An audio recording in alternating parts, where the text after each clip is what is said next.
My name's Alejandro Ricardo Quirino. I'm 26 years old. I grew up in a small town called Lamont, California. My heritage itself is Mexican-American as well as Puerto Rican.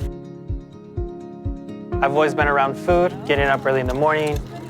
Coming together and cooking was our way of connecting and being together as a family.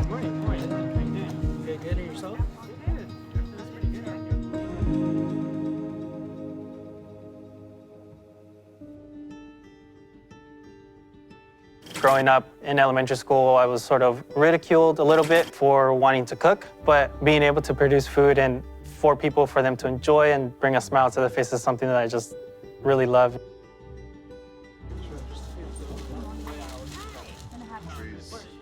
At our local community college, I had a wonderful chef instructor, and she's actually an alumni of the Culinary Institute of America, and she kind of pushed me and helped me apply here and recommend this school.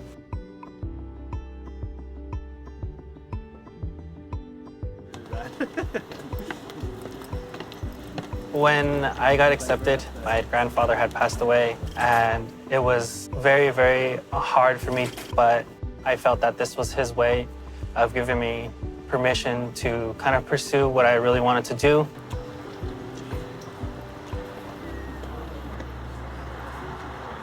My relationship to the Culinary Institute of America is I am a graduate from here in 1999.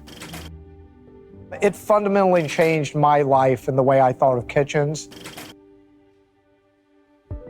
From the time that I left, my goal was to ultimately come back here and be a teacher and a chef instructor.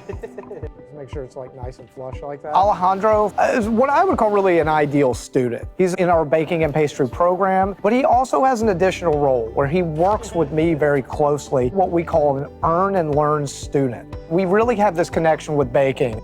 Overmixing as well. The chef instructors, they have such a huge passion for whatever they're wanting to teach us. And my classmates, they are 100% supportive, and we kind of bounce off of each other. The club that I've created here at the Culinary Institute of America is called the Grain Game.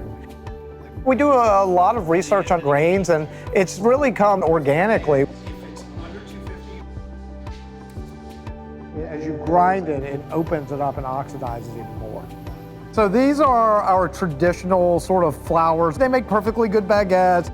These are the heritage grains. So as you'll see when we cut into this, it has a distinct color inside. It's got a smaller crumb structure. If you feel it, you can just feel sort of the moisture inside there as well, right? Really wet. Yeah. I think students are keen to know where their food comes from and how it's grown. They want to see it and they want to feel it.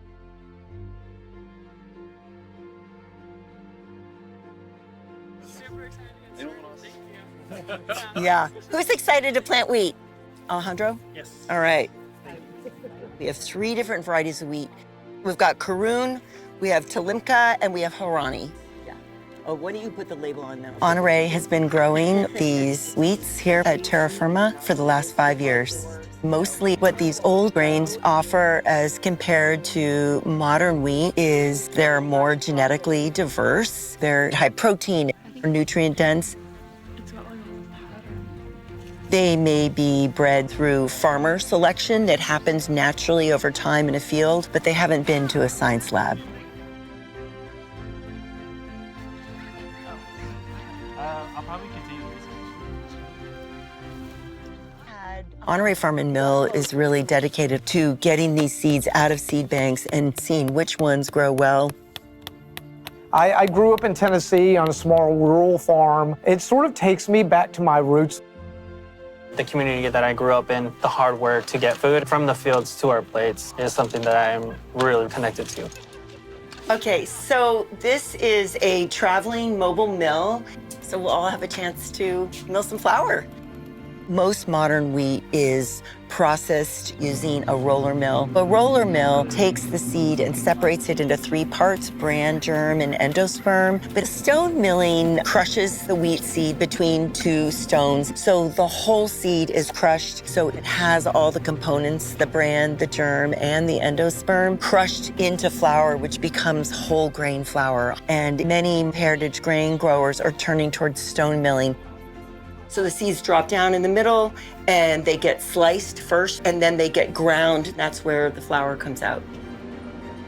To be able to get into the fields and be able to plant those wheat that will eventually flour in was a really amazing opportunity. These are the 4 different kinds of heritage grains. This one is called Rouge de Bordeaux. With heritage grain flour, we have found that you can make virtually anything that you can bake with the flour that's around us all the time. One of my dreams for the future is to be able to open my own Mexican bakery, my own panaderia/cafe, with everything that I've learned and be able to incorporate some of my culture and traditions. Being here has really opened my world. It's been such an amazing journey.